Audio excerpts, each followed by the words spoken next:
Hello and welcome to SJP Advisor Stories. In this series, we interview SJP partners and advisors to share their real-life experiences. I'm your host, G Footit, and if you have any questions that you would like to ask an SJP partner or advisor, please feel free to comment below or reach out to me on LinkedIn. If you enjoyed this episode, please subscribe. So a very warm welcome to this episode of SJP Advisor Stories, where I'm delighted to be joined by Kam Kaur Singh. Kam, very much a warm welcome to you. Thank you, G. Thank you for having me as well. I'm looking forward to the conversation with you. Me too. So on the show, we ask everybody the same question up front, which is, what does financial advice mean to you? So I think for me, it means being accountable and having someone that you can check in with and having a long-term relationship, which is really important. I love that. I agree completely. Long-term relationships is what SJP is built on, its foundation. So I couldn't agree more. So let's delve in a little bit more about you and your background, Kam, because I think the purpose of these episodes is to give real insight to a career transition into financial advice. So let's start with you and your background. So where did you grow up and where did you go to school? So I went to school in East London. I'm very proud of that. And that's where I grew up. And so I had a lovely little cozy job. That was my first job in retail banking. And so I learned banking, and I didn't go to university and, learned the old banking systems of standing orders, direct debits in this business center, which was sort of my first step into finance. And was it a conscious decision not to go to uni? I think I had the reverse of responsibilities that I see a lot now with my clients. So my mum was really poorly, and then someone had to take a step back in order to support her with her health, and it rested on my shoulders, and I ran with it for whatever reason. And so it meant that I couldn't travel to university. I couldn't do what other people were doing at that time. Oh, I'm sorry to hear that. And did you have any other sort of roles that you had other than banking, or straight into finance for you? Well, I did the old, sort of Sainsbury's stocking shelves. There was a short period where I did go to university, but unfortunately, because of what I mentioned there, I had to take a step back. Did Blockbuster Video. I don't know if anyone's going to remember that, but I'm revealing a lot about my age there. And from there, it was this cozy life of living close to home, and I would, rock up, sort of roll out of bed at 8:30 and then be on point for like 9:15 at the door. Don't know how I did it really. And then I sort of wanted to step away from the coziness, the cozy environment, and then went and worked for a loan agency department for Citibank, and that was my step into, investment banking and a different corporate world. Amazing. So tell us a bit about that then. So you moved your way up the ranks in that kind of corporate and finance world. Tell us a bit more about that. So that was a short stint. It was a contract basis, and I really enjoyed it. And it was an amazing building, and an amazing space to be in Docklands, and like so different from the environment that I had come from and what I was used to. And then from there, I had a great job offer for Bank of Kuwait, and then also for Bank of Tokyo Mitsubishi, and had learned loan agency. Lots of young people who were learning this sort of back office type role, and a lot of conversation about, you can command your salary because it's a very niche area and things like this. And this was something very unusual to me. You just went and got a regular job, you would stay in that job for a long period of time. It would pay you your salary, and then all of a sudden, my brain was opening up to all these new ideas and experiences. So I took the job offer with Bank of Tokyo Mitsubishi because it leaned into my loan agency experience. Between the two, though, I did have a short stint at Coots where I worked in wealth management, which was a lot of fun as well. And that was on the Strand, and obviously a different space and wealth management as well. But I decided to take the loan role forward. And then stayed with Bank of Tokyo for about 14 years and worked all the way through the bank, which doesn't really exist now. Wow. That was an old orthodox route of banking, corporate banking. Wow. And so when you were coming towards the end and the most successful point in that role, what did every day look like? Tell us about life there. So I became a junior relationship manager. So I had some really good relationships because I was working in the back office in certain areas and certain sectors as well of the loans department, and then went into the custodian middle office for the bank. And then, they had an actual vault where they would keep documentation, and, that was the way it was done in the Japanese space. And now fast forward, it's very different. And then through that, I went and worked in front office, and again, it was sector specific, so it's multinationals, just sort of mid corporates. They were coming into the corporate space, and we kind of wanted to capitalize on that movement forwards. And so I supported 3 relationship managers, and it was a real mixed bag. There was a Nordic feel as well, but there was like names like Carlsberg and British Airways, and like some of these Dong Energy, and some really big hitters in that space. And so it was lovely, when you're going to London Stock Exchange and you're meeting the treasurer and you're having to field questions, and being part of a team was fantastic. It was an exceptional experience. Amazing. And so I guess the question on people's lips might be, so why the change? What happened? So leaning back to the family space, and mum was very unwell at that time, so I was in a bit of a kind of dilemma. Do I step back? I had a young family, was running around the city, being on the other side of London at 7 o'clock in the morning to be on point when you're meeting British Airways or whoever it was becoming really difficult and unsustainable. And actually, unfortunately, I lost my mum and then took a step back from the career just to have a complete break. I don't blame you. I'm sorry to hear that, Kam. Thank you. So how long were you away from the workplace for? So I stepped away, and then didn't actually feel like I could sit at home and watch TV. And unfortunately, I lost both parents in quick succession. So it was a good move, actually, leaving the bank. It was really hard because, like a lot of people, you identify with what you do every day. And I had known nothing else apart from being a banker. And knew thousands of people in that network, and all of a sudden no identity, and this extreme circumstance. But I tried my hand at lots of different things. I tried to mold it into an opportunity. So I went and worked for a lobbying company, and then an architect firm, and then became a makeup artist, and then helped my husband at the time with his business structure, audio visuals, and then did a cozy job around the corner, feeling like maybe I'm overstretching myself, and so went and worked for the NHS, and actually that didn't fit. And spent periods where I sat at home and watched afternoon TV, and actually that didn't also fit. And a couple of times in this process, SJP came up, and I seemed to always get stuck in the numbers. So working in that back office space for my husband, I was always doing the numbers. I couldn't actually do anything in terms of the audio visuals. I mean, I have actually done it, but it wasn't my cup of tea, putting my hands in a wall.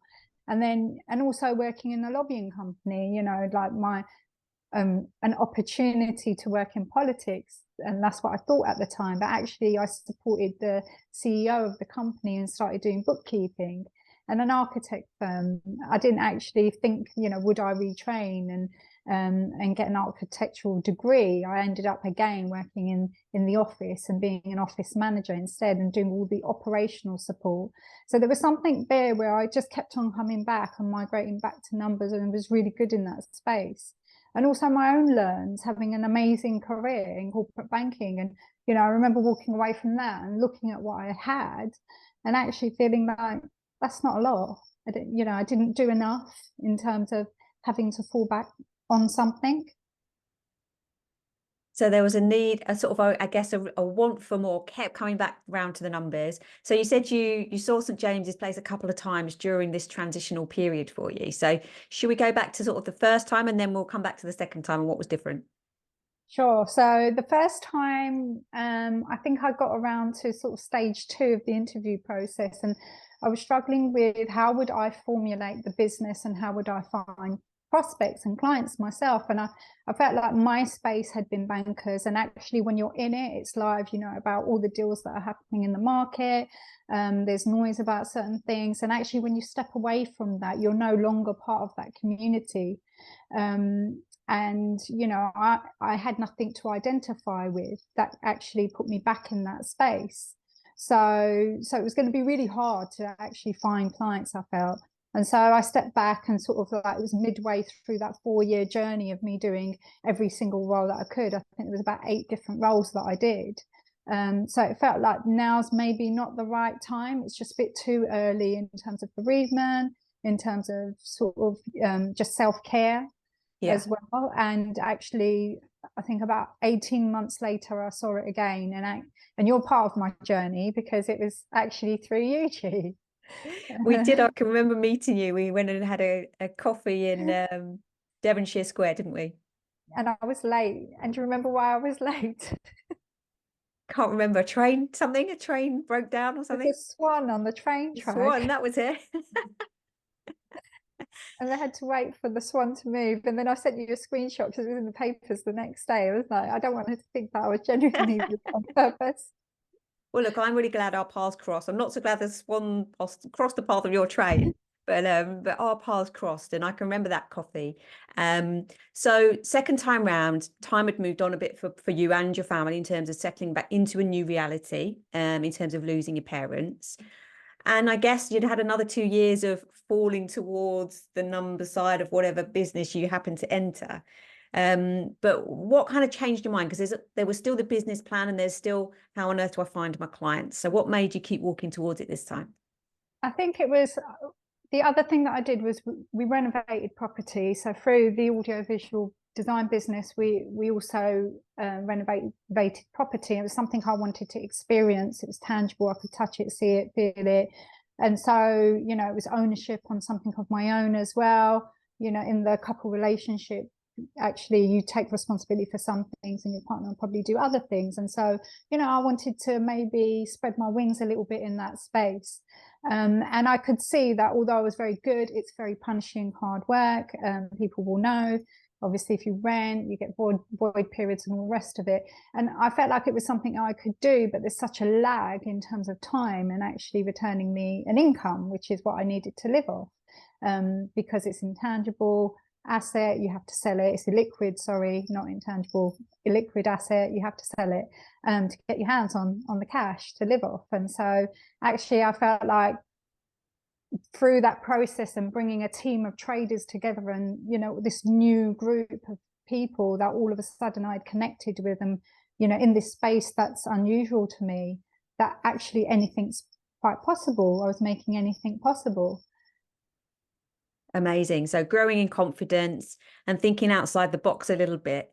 So tell us how you found then that early stage. So round two, you're back in contact with SJP. You've got a newfound confidence in your skills and your network. How did SJP help you prepare that business plan?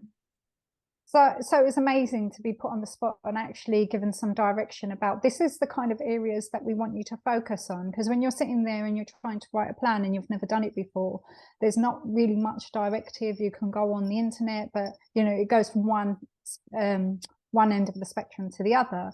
So, you know, there was a touch point. There was someone that was checking in with me as well. So I was speaking to Charlie at that time. And it was nice to be able to go back and say, sort of, is this the kind of thing that you're looking for? Rather than going off and spending 30 hours on producing something that actually doesn't hit the mark at all. Absolutely. And actually, we've taken a lot of feedback since you joined, Cam. So you joined us back in 2019, I believe. Yes, 2019. Yeah, as time has flown. But actually, since then, we've evolved the process where we do provide a business plan template for people. So they're not quite as sort of starting from scratch as you were. But I'm glad to hear that Charlie at the time was really helpful. He would still be helpful now. He's just changed roles. And you could go back and forth and just get information. So that still definitely stands, because even with a template, it can be daunting to people who haven't done this before. But what I would say to anyone listening is 90% of the people haven't done a business plan for a financial advice business before either. So you're all in the same boat and we're here to help. So what was it that was appealing to you personally about, there are two routes, aren't there, when you come through the academy? You can either start your own business as you did, or you can join an existing SJP practice as a financial advisor. So what was appealing, or did you not know at that point what you wanted to do? I think there was a period where I didn't know what I wanted to do. And I think in the process of me, in the 4 years after banking, where I was trying my hand at anything and everything, those skills started to really hone in terms of the possibilities are endless. This door started to open up to me massively, and I started to really believe in it. So I hadn't studied, I hadn't gone and done a university degree, and so felt like, oh, actually, how am I going to retrain and pass these exams? And all of this were all hurdles in my way. But you know, there was something deep inside that made me feel like I can overcome all of it. And although, you know, on that stage of my journey for SJP, they were also on their journey of bringing in new advisors and, you know, maybe not have come across a Kam Singh before walking through their door. And so we were learning from each other. And I remember at the time, G, you know, that I would always ask more questions. I'd always want, how can you support me with this, or can I maybe tap into your, you know, computer and read this and this. And so you were really supportive with working around, you know, me and what I was asking for, not just the standard stuff. Yeah, absolutely. And I would encourage anybody to, ask for help the whole way through your journey, from the beginning, from your first engagement. Ask as many questions as you possibly can think of, and then continue to do so on your journey while you're here. So you joined the training back in 2019. Our academy was a lot more in-person training. I can remember you coming into our Lombard Street office to do the training. So how did you find being part of a physical cohort, and how did you find the exams? So I think I struggled and I moaned at the time quite a lot about it, but because that academy cohort, we actually were the only ones to do it face to face ever in Lombard Street, which is the London office. It's like the HQ, I think, for London. And we're really proud of that, the fact that we're the only ones. So L24, big shout. Also, the fact that we went through something very unusual. We went through COVID. So we started in September 19. It's a 6-month journey. And every day we were coming in, there's at least 4 days in that whole 6 months that you were in the office, apart from periods where it was study periods where you'd break off for 2 weeks. And so, you know, there was a lot of bravado. Everybody came with their career background. They were someone, you know, certainly when I walked into the room, I was like, well, you don't know who I am. You know, like I was very much, people should know who I am, you know. I was carrying myself in that way. And then all that started to slip away because we started to realize we're going to have to build these businesses in a way that we never foresaw online. And this is a new space. And actually we're selling something that sometimes people don't even know that they need. And actually doing that online, we were very reliant on each other. And there was subgroups that formed within that space. There was 22 people, and actually that still exists nearly 5 years on. We still have a WhatsApp group. We still have a Zoom. I don't know if anyone's going on it on a Friday anymore every week because we're so busy. And the majority of us are still around as well. So, you know, we say that we went through, it was an experience. And we've had a few people say, oh, someone was in a different academy that actually a lot of people didn't, you know, continue, and actually can they join the group? And like the main voice is, but they didn't go through our journey. So like this is a very protected kind of space that we're in. Yeah, and I hear it often that people's cohort, no matter when they joined, it could have been back in 2012 or any time between, you know, now and then.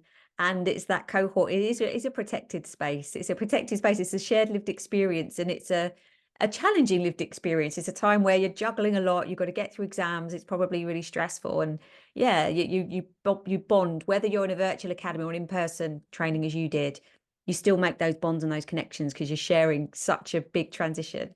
So let's talk about those exams then. You mentioned you'd had a career in corporate world in finance. Had you done any exams throughout that time? So I did my corporate finance exams, and I worked on the job doing the exams at the same time with young children. So my son was like 9 months at the time, and you know, and then I had to park it, and then had my daughter, and then started doing the exams again.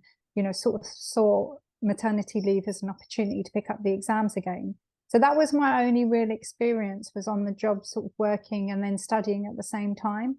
I hadn't done a diploma. I hadn't sat in a room for a long period of time for a long while.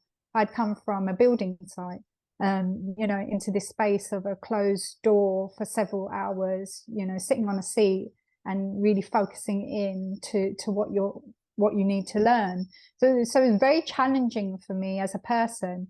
My mind's always off. I'm an entrepreneur. In my mindset, there's always ideas, you know, from the minute I get up, there's always something going on, and I'm thinking, oh yeah, you know, that might happen, and you know, I could make it in Hollywood one day, and all these things. So this is a difficult space, but having the cohort and the bond and having people you can lean on for those exams is a massive big help. And we still do it. There's still exams that we have to sit. We have to keep up with legislation. So I think there's something internally like 36 small exams. And actually, you know, as a cohort, we still support each other with that. And remind each other that, have you done these? This is coming up, and things like this, which, you know, you can't buy that, can you really? Yeah. I agree. That's fantastic. And then the exams themselves, in terms of difficulty, then, if you hadn't sat one for a reasonable amount of time, I've heard them described as similar to year one of university. I know you didn't finish your time at university, but how did you find those in terms of difficulty or? For me, I found it extremely difficult. I think, my mind a lot of the time, being out of the room and also like looking out the window and going off. So, really honing in and focusing. And the language as well, is it's very bland. Some of it is all finance related. So, you do get units that are more interesting than maybe some of the others about the structure, the RO1, that kind of thing, versus investments, for example. It's so much more interesting that you can kind of fly through it and actually enjoy it to some degree as well. But if you focus on what you walk away with at the end, I mean, to churn out, a diploma in 6 months, I'll always think I'm amazing. I'm an absolute superhero for doing that in my own mind. Good for you. We all feel like that about ourselves. We are, we're superheroes. We did that. It was really tough. Yeah, absolutely. Tough but achievable. And like you say, keeping your eye on that end goal just helps you through that challenging time. And being with others also going through the same thing, it just must be so valuable. So valuable. Oh, well, I'm so pleased to hear that. And so what about other types of support that you received during that time and since? So Academy Development Manager, mentor, how have those things been for you? So for me, there was always someone to lean back to, and I was always asking questions. And even though, I might not have always got the answer that I wanted, there was a little push from me to go a little bit further. And, actually, if you can't do this, how about this instead? And actually, can we do this instead? And I would ask a variety of people and keep them, all at hand as well to see, like if I wasn't getting what I wanted from one person, I'd come to you, G, and then be Find another way. like, come on. There'd always be a way, and in general, people were really supportive. They want to help you on your journey, and that's what the structure of SJP is. And we're a unit, right? The financial advisors and planners, we're bringing in the business, and then we've got our infrastructure and our back office and our academy, but we're one. We're a team, and that's how it should work. And so that was always in my mind. And I think, over the years of the academy, that's becoming now really intrinsic in the value. Absolutely. And now you're part of one of our location offices, which is back at that Lombard Street. So how does life feel now you're sort of through the formal training, if you like, and you're day to day within SJP's structure? So it's really cool, like I can see Bank of Tokyo office from where I sit. I can see Canary Wharf from where I sit. Sometimes in the office, if I hot desk, you've got an opportunity to speak to other advisors when you're in, if you've got your own business. And actually, leaning back to L24, there's a couple of guys in there, and we're accountable to each other on a Tuesday afternoon. We set up 2 hours, we come in, and we've done that for the best part of, I think about 3 or 4 years now, where we're asking about actually your business structure, and you feel that this space of clients is right for you, but what are you doing? How are you pushing this forwards? And so to have that from other people who own businesses it's amazing. And we've got a beautiful space to do it in. You feel the electricity of the city while you're there, which is, it's huge for me because, I've worked in that space. It's really important, that I feel like in my best place to do business, if you like. And everybody knows me, and I'm quite a big character, so I get a really nice hello when I get in, from the security and the ladies at the desk, and on second floor as well. I literally treat Valerie like my own secretary, and she doesn't say anything to me. That's so nice to hear. I'm pleased. So what have been your biggest challenges since you started? I think the big challenge is obviously to raise the business, and also was the exam. So initially it's the exams, getting past that hurdle. Every day it's like Groundhog Day. You've sat one exam, and then that could be a Friday, and you've spent the best part of 3 or 4 weeks studying, and you've nailed the exam, and it's a high five, and we'd go off and we'd always have a little celebratory drink after the exam, whoever was sitting it, which was lovely in our cohort. And then on the Monday you're picking up anew, book for another RO. It feels like when you're in it, when you're in that space, like it's never ending. But actually it does come to an end. And once you get it, it's the most amazing feeling. And that door, like I say, of anything's possible just opens up so wide. And in terms of, like, obviously raising the business is a very difficult thing to do, because you're raising business really from nothing. You're making something from nothing. And so, you know, all these business that are now established from that academy cohort, and others as well, you know, you've made business from nothing. That's an amazing thing to be able to do. And I guess the biggest win on that for me is probably not the financial value, but just to see how people's journeys have become so much better. So having an entrepreneurial background, I've ended up with a lot of entrepreneurs and people who were leapfrogging from one role and trying to get into another space, or that role was going to come to an end and they needed to think really fast. And actually, you know, I had all these business skills and knowledge that has supported them on that journey. And to see it flourish and come to fruition is an amazing thing, just, you know, just on a human level alone. Wow. It's such a rewarding role, isn't it? You're helping people get peace of mind, financial security, and as you say, to watch the things that you've helped them with, you know, live out in front of you. It's such a rewarding role. So And you mentioned earlier, go on, sorry. Also, when you can see a dip, you can see that actually they're gonna nosedive. You know, like when you lose your identity through your career, actually it's a very depressing place to be in. You know, you have no identity, you walk around like that, and see them go, but actually not hit the floor and start to now slowly. It's a slow journey, but you know, just having a point of contact, someone to touch in with on a regular basis. We're not on the timer, we're not charging every time we speak to our client. And so there's a lot of comfort in that they can just pick up the phone and actually have a general chat, because you do get to like people, and you want to like your clients. You want to kind of enjoy the review space of when you meet them and find out about what's happening and what's changed in the last 6 months. I love that. And you've got that shared lived experience with those clients as well. Like you said, you're attracting people that come from a similar life experience that you've had. And I think that's completely so valuable to them, just to, like you say, help them not hit that rock bottom. Absolutely. And you get the big wins as well. You know, reciprocity does bring that to you. So you have to, it's hard times to grow business, but the nature of this business is that it won't grow immediately. We're sowing seeds, and actually that's going to take some time to see that tree develop. Yeah. Love that. So you mentioned right at the outset, when you came to explore SJP for the first time, you were concerned about where you were going to find clients from. So how did that play out in reality? How did you find your first clients? I know it was COVID. It was literally COVID. You finished your training and it was March 2020. So I couldn't have timed it really anywhere. So how was that for you?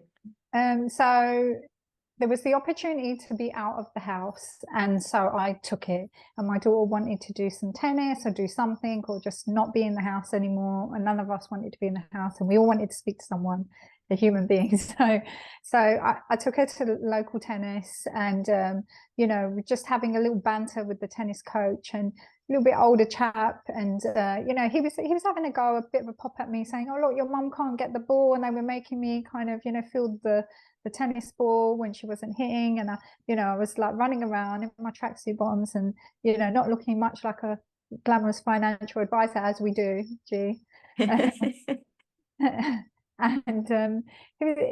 all of a sudden I said to him, well, you know what, you need to think about your pension. You need to think of, you know what you need to do, you need to think about retirement planning. And he said, and this is a really bold thing to say, you know, like I could have got his age completely wrong. You know, he could have been much younger, you know, like it's not the usual thing to say. And he actually said, you know, I do. I've actually got my pension statement and I've brought it with me to work because I need to sort this out. So I walked out of this tennis lesson with a pension statement in my bag, and that is a true story. And he was my first client. That is fantastic. I love it. and another client was going through that very difficult stage of career, and the change had already taken shape with his career coming from a sports background. And so it was a real nosedive situation for him. You know, all the investments had depleted that he thought he had.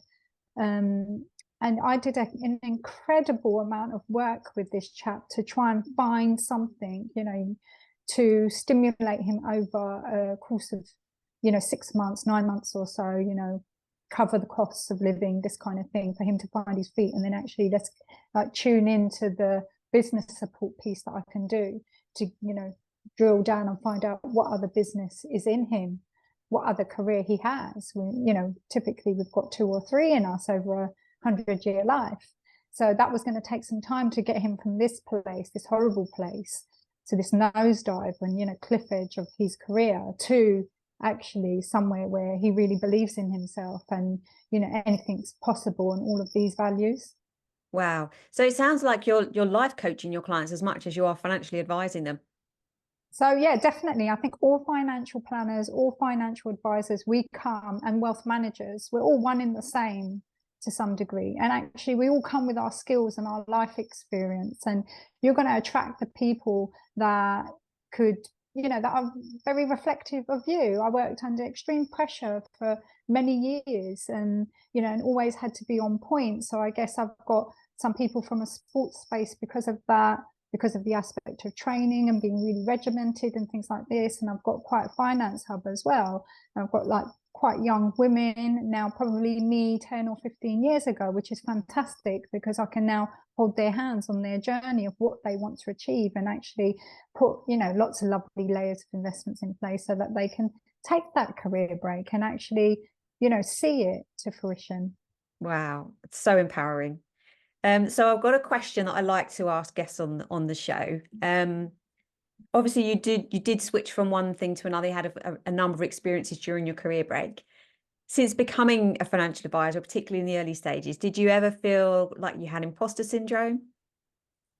Well, we laughed about this once, didn't we, G? So I had the opposite of imposter syndrome, which I don't know what you would call it, unimposter syndrome. So this leans back to the days of me walking into SJP and sort of, you know, carrying myself. Oh, there goes my Earphone. Yeah, walking in and being like, how can they have not met a Kam Kaur Singh before? You know, why are they, you know, strange around me? My questioning, you know, my very corporate behavior probably at that time as well. And actually, so I find that I have the reverse. When I'm speaking to people, they almost want me to have this imposter syndrome and talk a lot about maybe being an Asian woman or a woman or something like this. And it's actually, I don't suffer from this issue at all. I'm having the opposite issue that is difficult to also manage, that I, you know, I walk in and I'm the superhero. I'm changing people's lives. Anything's possible. You know, tomorrow anything could come, anything, you know, any of these things that I visualize, I imagine in my mind, it could all just happen tomorrow. I love the answer so much, and it's very rare that I get this as an answer. I think most people, if they're transitioning from something, particularly if it's not, you know, a finance background, people do feel a bit nervous about, you know, oh, you know, I've only just finished my exams. How can I call myself a financial advisor? But I just love that you just owned it from day one. You're like, yeah, I'm here to help. I can help you. Anything's possible. So it's a brilliant attitude to have. I think it's that attitude of, I don't know whether it wasn't the feeling of being an imposter. You know, it's the feeling of being frustrated with other people that they felt I might be an imposter. Yeah. So you're worried about what they were seeing instead of what you knew you were. Yeah. So no, you've got this all wrong. Let me explain how this works. Let me tell you about me. Yeah. Well, keep being exactly that. I love it. So has networking been a part of your original plan or to date? So I think I became a keyboard warrior by default because of COVID, and, you know, like we couldn't meet people. And so, you know, there was only so many tennis lessons I could try and repeat and go to and try and get pension statements. And, you know, I was really thinking outside of the box, and actually honed this skill of not being scared to approach anyone. So I think that, the big win from COVID for all of us as well in that time who's building business, is that you don't have that fear factor. You actually don't have time to fear approaching people, whatever shape or form that might have taken. So sorry, I forgot the question. I was so off on my own tangent of what I wanted to say, G. That we were talking about networking in the early stages. You were sort of keyboard warrior because of COVID. Then you were out there. There's only so many tennis coaches you were going to meet. So have you picked up networking recently, or? So I have picked up networking recently. I have done a bit of online networking as well, and I had some great wins from just being that keyboard warrior too. But now we're in this hybrid space. I do feel like you need to be in the room. You need to meet people. They need to see what you're like. They need to see the whites of your eyes, see how you behave in person. And actually, this is not something easily that you can mimic online. Yeah. And if the opportunity is there to meet people face to face, then why not? So I've done some different things, where I've joined repeat groups, like women in business, things like that. And then I've also done some unstructured networking too, just to see like the very broad different prospects that I might meet along that way. And are you enjoying it? Because I feel like the feedback that I get from people, it is really varied, and people enjoy different things. So how have you enjoyed it, because you haven't done it so much of it before? I think initially I found it really difficult, although I'm a people's person. But when you're talking for a long period of time and meeting people, it's it can be quite exhausting as well. So there's a big high energy to being in the room and actually being on point, and listening to people and meeting them as well, and wanting to meet them. You can't be in that room if you really don't want to talk to anyone, and you really don't fancy having a chat, and you really don't want to listen to what they've got to say either. So like, you've got to be in that right space those couple of days a week. So there's real value in it, and actually you can meet such a lovely broad spectrum of people. It might not always lead to business, and you might find that you're just always growing your networking group, but from that, the echoes and those seeds, just remember those seeds started to grow. It's the next season, and actually something might come of that, or it might be the season after. But you really want to just keep on growing that network, especially if you haven't come from a business network. You don't have that strong business network anymore, like the one that I stepped away from. So actually, that's what I'm trying to do with my networking, is grow that opportunity again. Yeah. And something that might be helpful to somebody considering a career in financial advice is really understanding the types of things that you help people with, real people. So can you give us a couple of examples of clients that you've worked with that maybe have, I don't know, different views on what they want to achieve with you? So just going back to the me of 10, 15 years ago. So I remember that time, like it was such a difficult time with a young family. I am that woman who's commuted for 20 years. I've done that. I really have. And actually, when I hear the things that they're going through as young women in finance now, and there's so much more ahead of me anyway, in general, definitely getting your own property and making sure you've kind of like got that down, but also that real opportunity that kind of slipped me by in terms of having that career break, really having a run at your career and, being on point. But the fact that the time that you'll have the career break isn't necessarily when you're having your children. It might come before that, where it's just a bit of self-care, self-reflection, being completely on point all the time, working 40, 50 hours, 60 hours a week, and then actually saying at a certain point in time, actually, I saw my mum do that. She was, I'm reflecting on a client, and for her, her mum was a school cook and cooked at many different schools. And actually for her, one of her big wins is for her to pay for private healthcare for her parents, because they don't have that. And actually, her mum's worked really hard and fast hours, is blind in one eye, this kind of thing. And she's smashing her career, and she's doing really well financially. And actually for her to give back in that way and be able to afford it is a massive big deal, as well as service herself in terms of that career break and having an investment structure that we can then say in 5 years' time, right, we're going to dispose of that, and off you go for a year and it's about you. Wow. I mean, you know, tomorrow isn't promised, and I go around this with young people especially, very much so. However, if you've got the tools in hand, then why not? Yeah. Discipline actually leads to freedom. I know it sounds really weird, but you know, you discipline yourself in terms of doing some things like this, and actually it gives you freedom. So the freedom for her with her parents' care is that she won't have to get involved. She doesn't actually have the skills to be able to support them later on when they're older. And like that's a, you know you've changed someone's life when you're doing those kind of things. Wow. Amazing. Thank you. And what about well-being? Do you feel like finance is merging with this kind of well-being movement that we're seeing at the moment? I think so, certainly for my clients. So I think I've said it a couple of times now about self-care and financial well-being. You know, if we look at our finances, actually we're really burdened and weighed down by finances, and actually we don't understand it. And that thing that's sitting in the drawer, our pension statement, is really unsettling, and we know it's there. So working with someone can then take that burden off your shoulders and onto theirs, and actually then you're working with someone, you've got visibility on what you have on your own investment. You've got ownership.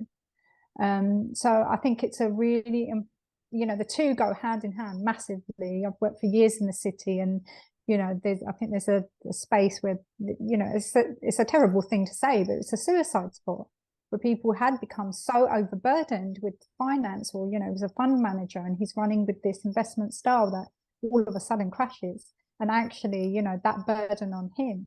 So having this lovely array, or this, you know, this FTSE 100 behind me, when we've got all of that echo of the city noise and all the things that have happened in previous years of the investment market, is so helpful. It's layers and layers of protection for the client. It's layers of protection for me, that someone actually will guarantee what I'm saying to someone about their investments. I could never take that responsibility on my own shoulders without SJP in the background. Yeah, it's a nice model. And what do you love about the role, Cam, you personally? I think it's the change of life, you know, like there's no value that you can put on that. When I retire and I move away from this business, I'm going to know that I've helped people, so many people, with their lives. And typically all my clients, the majority, haven't come from a wealth management space, in the sense that mum and dad didn't have a wealth manager, brothers and sisters older, no one was given financial advice. So I've sowed the seed in their family for future generations. We'll just continue to go on and on. So, you know, like, what can you say about that? The, you know, philanthropy in my job, in my role, is every day for me. That's fantastic. And what are you personally most excited about your future? My retirement plan, looking so healthy and happy. So, you know, talking about that horrible statement that was in the drawer, you know, like I put my hands up to it many years ago. I was one of those people, and actually, where are my pots of retirements, pension statements, and pensions? Where are they sitting? What are they invested in? Does it align to my attitude to risk? You know, like, what am I going to sacrifice and discipline myself to do to get that freedom? And no longer now, when I speak to ladies, you know, I always ask about, I asked this question in our first meeting, which is called the life plan, and it's to find out about them and what they want. And, you know, this is fun, this meeting. I make it really fun. And so, like, it can start a little bit, you know, quiet, that kind of thing. But, you know, at the end of it, my girls, they're jumping off their chairs and they're, you know, they're punching the sky because they're really looking forward to what's coming next. Yeah. And actually, you know, initially I asked about this, when do you want to retire? And it's always a bit of a grey area, and it's a bit of a, you know, we don't really want to talk about that conversation, and actually want to kind of like forget about that. But, you know, it doesn't look like that anymore. You know, 55 is quite young. And, you know, growing up, it didn't seem that young.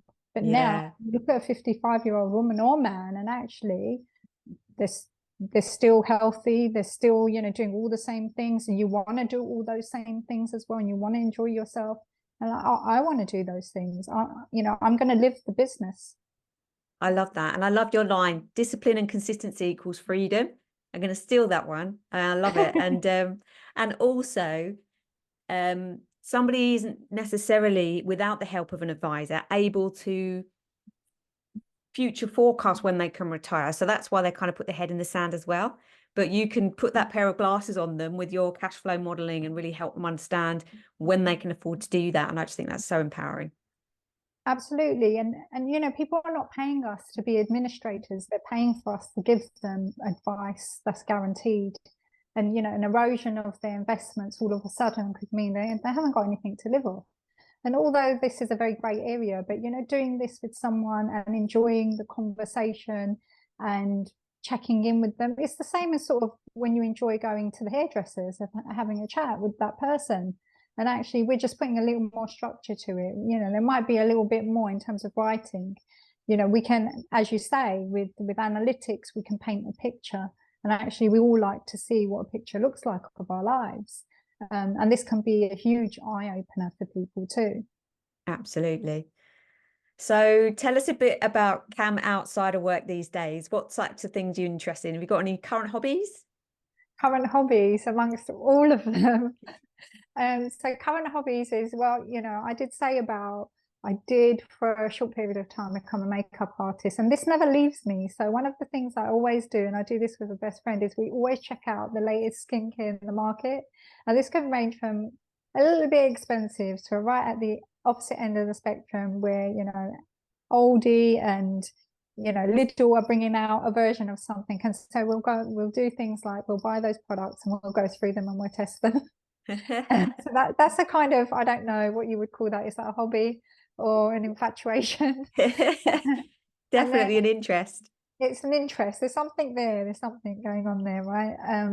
And then other than that, I like to work out, as we all do. You know, I do post a bit about that, about training and being in the gym and looking after our health and our strength as well as women, really important.